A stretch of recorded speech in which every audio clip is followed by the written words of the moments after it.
అన్నమయ్య జిల్లా రాయచోటి మండలంలో విద్యుత్ శాఖ సిబ్బంది నిర్లక్ష్యం కారణంగా ఒక కూలీ ప్రాణాల మీదకు తెచ్చింది. ఎగువ ఇందుకూరుపల్లెలో విద్యుత్ లైన్ మరమ్మతుల సమయంలో లైన్మెన్ ఎల్పీ తీసుకొని పనిచేస్తున్నప్పుడే సబ్స్టేషన్ ఆపరేటర్ పవన్ కుమార్ రెడ్డి నిబంధనలు పాటించకుండా అకస్మాత్తుగా విద్యుత్ సరఫరాను పునరుద్ధరించారు. ఫలితంగా స్తంభంపై పనిచేస్తున్న వినోద్ కుమార్ తీవ్ర విద్యుత్ షాక్కు గురయ్యారు. ప్రాణాపాయ స్థితిలోని ఆయనను కుటుంబ సభ్యులు వేలూరు ప్రభుత్వ ఆసుపత్రికి తరలించారు. ఇక గ్రామస్తులు తీవ్ర ఆగ్రహం వ్యక్తం చేస్తూ బాధ్యులపై కఠిన చర్యలు తీసుకోవాలని డిమాండ్ చేస్తున్నారు.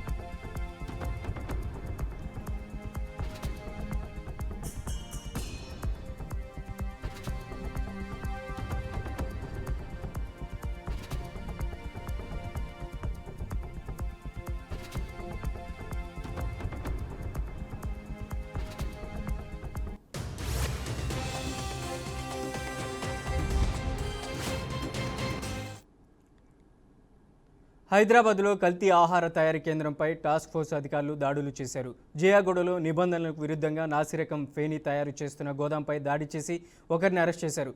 సుమారు 3.98 లక్షల విలువైన సరుకును స్వాధీనం చేసుకున్నారు. ప్రజల ఆరోగ్యంతో ఆటలాడుతున్న ఇటువంటి కార్యకలాపాలపై కఠిన చర్యలు తీసుకుంటామని అధికారులు తెలిపారు.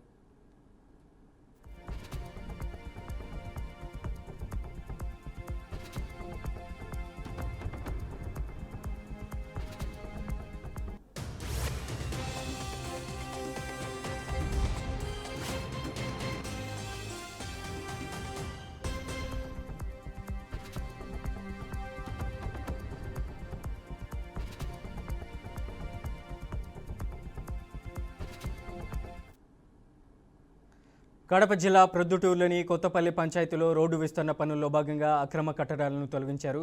ఎమ్మెల్యే నంద్యాల వరదరాజులరెడ్డి ఆదేశాల మేరకు సర్పంచ్ కొన్నిరెడ్డి శివచంద్రారెడ్డి పర్యవేక్షణలో ఈ చర్యలు చేపట్టారు. ప్రజలు స్వచ్ఛందంగా ముందుకు వచ్చి అభివృద్ధికి సహకరించడం విశేషంగా మారింది.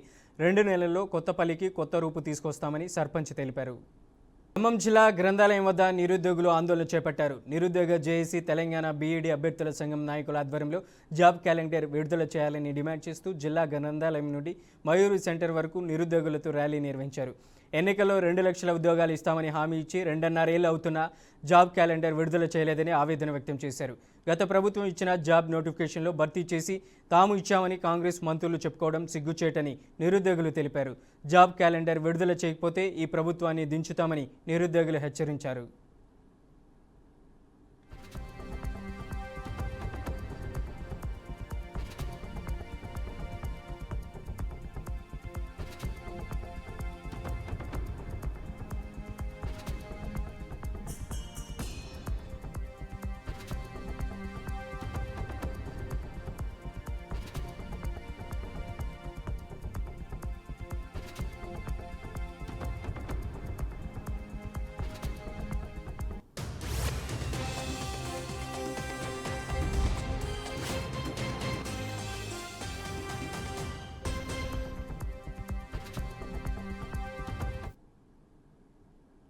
నందిపేట మండల కేంద్ర సాంకేతిక కళాశాలలో హెచ్జేడబ్ల్యూ హెచ్ఆర్సీ సంస్థ ఆధ్వర్యంలో మత్తు పదార్థాలు, ట్రాఫిక్ నిబంధనల అంశాలపై అవగాహన కార్యక్రమాన్ని నిర్వహించారు. నేటి యువతరం సరైన అవగాహనలు లేక వారి భవిష్యత్ కోల్పోతున్నారని వక్తలు తెలిపారు. విలాసాల కొరకు రకరకాల మత్తు పదార్థాలకు అలవాటు పడి ఆరోగ్యపరంగా, సామాజిక పరంగా తప్పులు చేస్తూ వారి బంగారు భవిష్యత్తును ఛిద్రం చేసుకుంటున్నారని, ఇటువంటి అవగాహన కార్యక్రమాలు ఎంతోగానో దోహదపడతాయని అన్నారు. రాబోయే భావితరం యువతదే అని, దాని కొరకు బంగారు బాటలు వేసుకోవాలని సూచించారు. సమాజంలో జరుగుతున్న ప్రతి చిన్న విషయంపైన ప్రతి ఒక్కరికి అవగాహన ఉండాలని, ఏది మంచి ఏది చెడు అనేది నిర్ణయించుకునే సత్తా కలిగి ఉండాలని, అప్పుడే ఎవరి చేతిలో మోసపోకుండా ఉండాలని గుర్తు చేశారు. నిజామాబాద్ జిల్లా కోటగిరి మండలంలో దారుణం చోటు చేసుకుంది. మద్యం మత్తులో కన్న తల్లిని కొడుకు అత్యంత దారుణంగా హత్య చేశాడు. తల్లి భూమవ్వతో పింఛన్ డబ్బుల కోసం కొడుకు మనాజీ ఘర్షణ పడ్డాడు. ఘర్షణలో భూమవ్వను మనాజీ దారుణంగా కొట్టడంతో దెబ్బలు తాళలేక మృతి చెందింది. దీంతో మద్యం మత్తులో ఉన్న మనాజీ తల్లిని పాత బట్టలతో తగలబెట్టాడు. ఘటనను గమనించిన పోలీసులకు సమాచారం అందించారు. ఈ ఘటనపై రుద్రార్ సిఐ కృష్ణ ఘటనా స్థలాన్ని పరిశీలించి కేసు నమోదు చేశారు.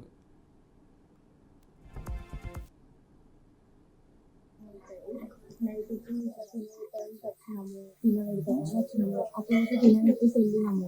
తినబెట్టేసాక వెళ్ళినాక మళ్ళా మా మామ వచ్చింది. మా మామ వచ్చి చెప్పింది ఇట్లా చనిపోయింది చేసినాము చెప్పినాము. పోయినాము మొత్తం బయట వేసినాము చూసినాము ఎట్లా వేసింది చూసినాము. మొత్తము పట్టుకొచ్చి రాగా కింద వెళ్ళగా మొత్తము తలకు మొత్తం దెబ్బ రాసింది. తలకు అట్లా దెబ్బ రాసింది చూసుకున్నాము. మళ్ళీ నైట్కి మళ్ళీ రాత్రికి వెళ్ళండి తలగట్ల అడ్డు పెట్టేసింది చేసిండు. మేము అందరూ చెప్పుకున్నాం చేసుకున్నాం బయట కూర్చున్నాము. మాకు కూడా చంపేస్తాడు, మాకు బట్టలు అన్నారు చేయనివాడు. మాకు ఎవరైనా అడ్డం వచ్చినాకో మీతో చంపేస్తామని అన్నారు. అయితే మేము ఎవరిగా వెళ్ళలేము, మేము పక్కకున్నాము. అయితే మూడోసారిగా అడ్డు పెట్టేసిండు. అడ్డు పెట్టేటప్పుడు ఫస్ట్ టైం నీళ్ళు పోసాం, కొంచెం కాలు కలిగినాయి. మళ్ళీ సెకండ్ టైం కలిసి తల పెట్టినప్పుడు నీళ్ళు పోసినప్పుడు కాలిపోయింది. అప్పుడు ఎవరికి రానినప్పుడు కాలిపోయింది.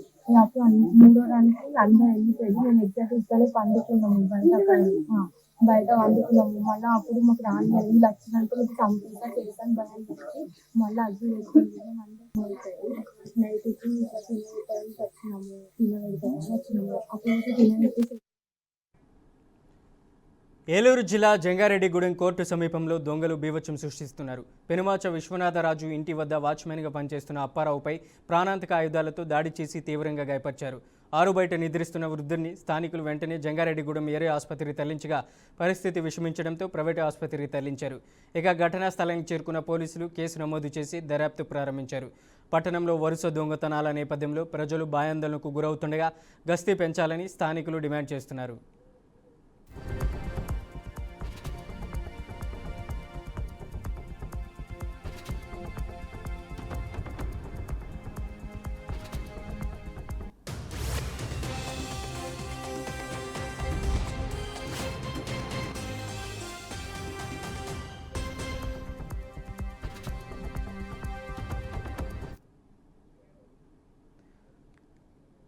కడప జిల్లాలో ఘోర రోడ్డు ప్రమాదం చోటు చేసుకుంది. బ్రహ్మంగారి మఠం మండలంలోని నందిపల్లి గ్రామ సమీపంలో లారీ ఢీకొనడంతో భార్యాభర్తలు అక్కడికక్కడే మృతి చెందారు.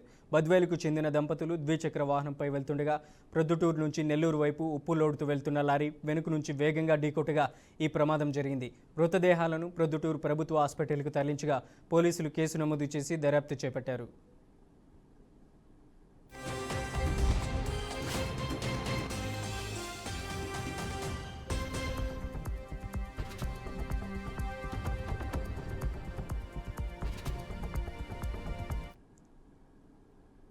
సంగారెడ్డి జిల్లాలో సదాశివపేట NH65 బైపాస్ వద్ద రోడ్డు ప్రమాదం చోటు చేసుకుంది.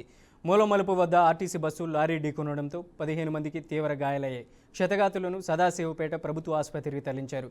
ప్రమాద సమయంలో బస్సులో సుమారు 50 మంది ప్రయాణికులు ఉన్నట్లు తెలుస్తుంది. ఎక్కడ పోతుంది బస్సు? ఎట్లా జరిగింది బస్సు? ఎట్లా జరిగింది? లారీ వచ్చి కుట్టిందా? ఎవరు? మీ బస్సు డ్రైవర్ తో అమ్మా?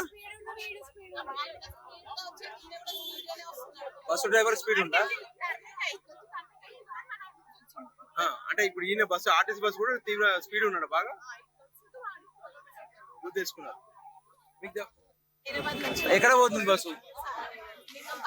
ఎట్లా జరిగింది బస్సు? ఎట్లా జరిగింది? లారీ వచ్చి కుట్టిందా?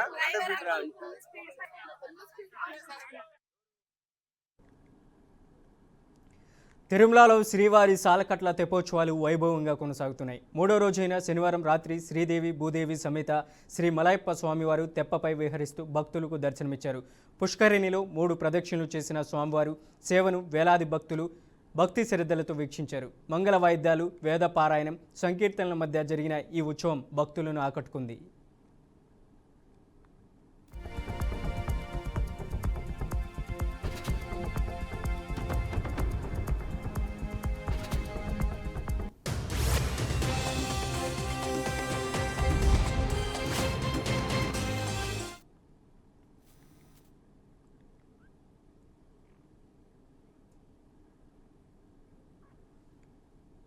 విశాఖలో టాలీవుడ్ సెలబ్రిటీ క్రికెట్ సంబరాలు మొదలయ్యాయి. మధురవాడలోని ఏసీఏ వీడీసీఏ స్టేడియం వేదికగా ఈ నెల 28 మార్చి 1వ తేదీలో జరగనున్న సెలబ్రిటీ క్రికెట్ లీగ్ పోటీలు చారిటీ ప్రధానంగా నిర్వహించనున్నారు.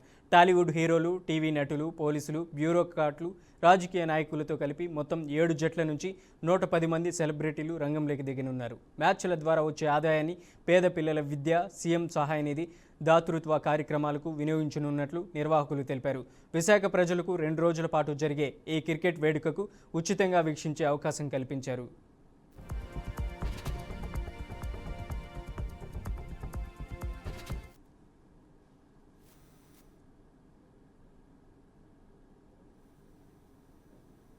క్రికెట్ అనేది మేము యాక్చువల్గా 2006లో టీసీ అనేది స్థాపించాం, టాలీవుడ్ క్రికెట్ అసోసియేషన్ అని.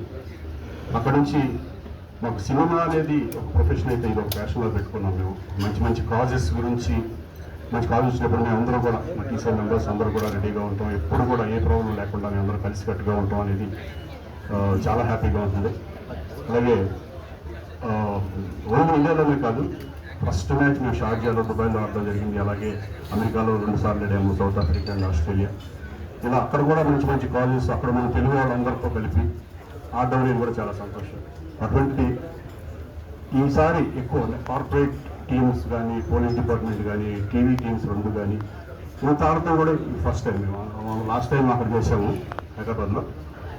ఇక్కడ ఈ వైజాగ్లో చేయడం అనేది చాలా సంతోషంగా ఉంది. వైజాగ్ జరగడానికి కారణం మెయిన్ ఏంటంటే గంటా శ్రీనివాసరావు గారికి థ్యాంక్స్ చెప్పుకుంటున్నాను. అలాగే కేసీఆర్ చిన్ని గారికి, ఎందుకంటే ఆ గ్రౌండ్ ఇచ్చి మీరు రండి వైజాగ్ డెఫినెట్గా బాగుంటుంది, మన ఆంధ్రప్రదేశ్లో మ్యాచెస్ పెడదామని చెప్పేసి మమ్మల్ని సపోర్ట్ చేసినందుకు ఈ గవర్నమెంట్కి వాళ్ళందరికీ కూడా నేను థ్యాంక్స్ చెప్పుకుంటున్నాను. ఈ మ్యాచ్ జరగడానికి ముఖ్యం మెయిన్ ఏంటంటే రాంబాబు, ఎందుకంటే ఆయన కష్టం చాలా కష్టపడ్డారు. ఈ టీం ఇంతమంది టీములు చేసుకోవడం అనేది అంత నాటేజో, ఎందుకంటే 2 టీముల్ని మా ఫిలిం నుంచి 2 టీములు చేయడం అనేది చాలా కష్టం. ఆల్మోస్ట్ 30 మెంబర్స్ తీసుకురావడం అనేది చాలా కష్టం. అటువంటిది ఆయన మీద ఉన్న గౌరవంతో, ఆయన మీద అభిమానంతో మేము ఈరోజు టీసీఏ సపోర్ట్ అనేది ఎప్పుడు ఉంటుందని నేను చెప్తున్నాను. ఆల్ ద బెస్ట్ రాంబాబు గారు. ఇక ముందు కూడా మంచి మంచి మ్యాచెస్, మంచి మంచి ఈవెంట్స్ జరగాలని నేను కోరుకుంటున్నాను. మరొకసారి థ్యాంక్ యూ. అందరూ రండి, ఎందుకంటే రేపు స్టేడియం ఫుల్ ఉందో లేదో నాకు తెలియదు, కానీ ఇప్పుడు అందరూ వచ్చి ఎంజాయ్ చేయండి. సరదాగా క్రికెట్ అంటే చాలా మందికి ఇష్టం. అలాగే రేపు 7 మ్యాచెస్ జరుగుతాయి. ఆ మ్యాచెస్ ఏంటో కూడా రాంబాబు గారు చెప్పారు. సో అందరూ రండి, ఎంజాయ్ చేయండి. Thank you very much. Cricket అనేది మేము అందరం ఎప్పుడు టీసీ అంటే ఎప్పుడు మంచి కాజ్ అంటే మేము ముందుంటాం. అందుకని వైజాగ్లో చేయడం. And actually first port stadium అన్నారు, లేదు మనం ఈ ఇంటర్నేషనల్ స్టేడియంలోనే ఆడాలని అడిగితే శ్రీకాంత్ గారు గంటా గారితో మాట్లాడి, అలాగే కేసీఆర్ చిన్ని గారితో మాట్లాడి గ్రౌండ్ ఇవ్వడం జరిగింది. ఎందుకంటే మీ అందరికీ తెలిసినట్టే ఐపీఎల్ రాబోతుంది, వాళ్ళు ఇలా నార్మల్ మ్యాచెస్కి ఇవ్వరు కాబట్టి చాలా కష్టపడి గ్రౌండ్ తెచ్చారు. సో వెరీ హ్యాపీ ఆ ఇంటర్నేషనల్ స్టేడియంలో ఆడడం. మా టీసీఏ మీ అందరికీ తెలిసినట్టు ఎప్పుడు ఎవ్రీ ఇయర్ ఒక 2 మ్యాచెస్ ఆడుతుంటాం. ప్రతిసారి ఒక మంచి కాజ్ కోసం ఆడుతున్నాం. ఈసారి కూడా అలాగే ఒక మంచి కాజ్ కోసం ఆడబోతున్నాం. ఇందాక రాంబాబు గారు అన్నట్టు తరుణ్, శ్రీకాంత్ కాదు, మా ఎంటైర్ టీసీఏ ఇప్పుడు అందరూ షూటింగ్స్లోనే ఉంటారు.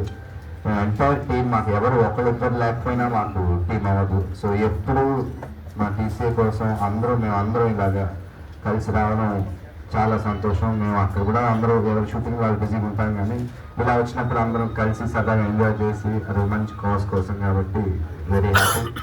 అండ్ అలాగే తమన్, నిఖిల్, సుశాంత్, ఆది వీళ్ళందరూ రేపు మార్నింగ్ వస్తున్నారు. షూటింగ్, వాళ్ళు ఇంకో కాన్సర్ట్ ఏదో ఉన్నారు. So most of the team is here. And ఒక 4 మాత్రం రేపు మార్నింగ్ వస్తారు. సో సాటర్డే అది రేపు 27th రాంబాబు గారు చెప్పినట్టు 3 మ్యాచెస్. అండ్ మళ్ళీ అలాగే సండే కూడా ఫైనల్ ఉండబోతుంది. తెలుసు సండే ఇండియా వెస్టిండీస్ మ్యాచ్ ఉంది 7 o'clockకి. అది మాకు చూడాలనుకున్న మ్యాచ్, బట్ దాని ముందే ఈ మ్యాచ్ ఫినిష్ చేద్దాం అనే ప్లాన్లో ఉన్నాం. సో అందరూ ఈ మ్యాచ్ చూసేసి మనల్ని గెలిపించి మనందరం కలిసి ఆ మ్యాచ్ చూసి దేశవ్యాప్తంగా హెచ్పివి టీకా కార్యక్రమం ప్రారంభమైంది. రాజస్థాన్లోని అజ్మేర్లో ప్రధాని నరేంద్ర మోదీ వ్యాక్సినేషన్ ప్రారంభించారు. మహిళలు, గర్భాశయ ముఖద్వార క్యాన్సర్తో పాటు నివారించదగిన మరికొన్ని రకాల క్యాన్సర్లను అరికట్టడమే లక్ష్యంగా కేంద్రం ఈ కార్యక్రమాన్ని చేపట్టింది. ఇందులో భాగంగా 14 సంవత్సరాల బాలికలకు గార్డ్సీల్ అనే టీకాను ఆరోగ్య కేంద్రాల్లో ఉచితంగా పంపిణీ చేస్తున్నారు. ఈ వ్యాక్సిన్ హెచ్పివి టైప్ 16, 18తో పాటు టైప్ 6, టైప్ 11 రకాల నుంచి రక్షణ కల్పించనున్నట్లు కేంద్రం తెలిపింది.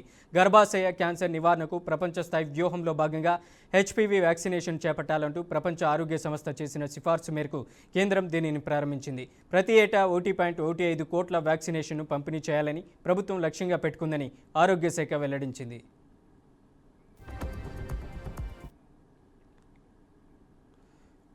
అమెరికా, ఇజ్రాయెల్ సంయుక్త సైనిక చర్యలతో పశ్చిమాసియా మరోసారి అట్టుడుకుతుంది. అమెరికా బలగాల మోహరింపుతో కొన్ని రోజులుగా నివురుగప్పిన నిప్పులా ఉన్న పశ్చిమాసియా శనివారం బగ్గుమంది. ఇరాన్పై అమెరికా, ఇజ్రాయెల్ సంయుక్త దాడుల నేపథ్యంలో పశ్చిమాసియా భద్రతా పరిస్థితులు క్షణక్షణం ఉత్కంఠభరితంగా మారుతున్నాయి. ఇరాన్ లక్ష్యంగా ఇజ్రాయెల్ అలాగే అమెరికా దాడులు చేపట్టాయి. ఇక తమ సైనిక చర్యను ఆపరేషన్ ఎపిక్ ఫ్యూరీగా అమెరికా రక్షణ శాఖ కార్యాలయం పెంటగాన్గా పేర్కొంది. ఇక ఇజ్రాయెల్ దాడులను ఆపరేషన్ రోరింగ్ లైన్గా ప్రధాని నేతన్యాహు పేర్కొన్నారు.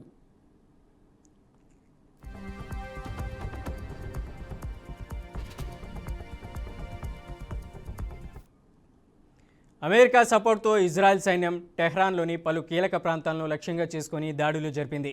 Iran supreme leader అయాతుల్లా Ali Khamenei కార్యాలయానికి సమీపంలోనే ఈ దాడులు జరిపినట్లు తెలుస్తుంది. అయితే ఆ సమయంలో ఖమేనీ టెహ్రాన్లో లేరని, అధికారులు ఆయనను సురక్షితంగా ప్రాంతానికి తరలించారని అంతర్జాతీయ మీడియా సంస్థలు పేర్కొన్నాయి.